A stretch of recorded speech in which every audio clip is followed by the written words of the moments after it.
Steps to replace the water heater outlet. Use a wrench to loosen the nut at the outlet connection. Then use a screwdriver to remove the securing screws. Take off the bottom rubber gasket and pull out the outlet. Next, use a screwdriver to unscrew the probe.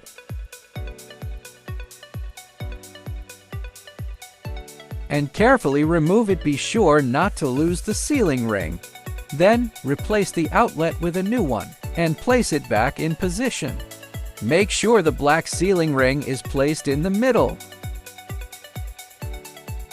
Tighten the nut and check that the probe's sealing ring is properly installed. Reinsert the probe and tighten the screws on both sides. Then, secure the outlet screws and reattach the bottom rubber gasket.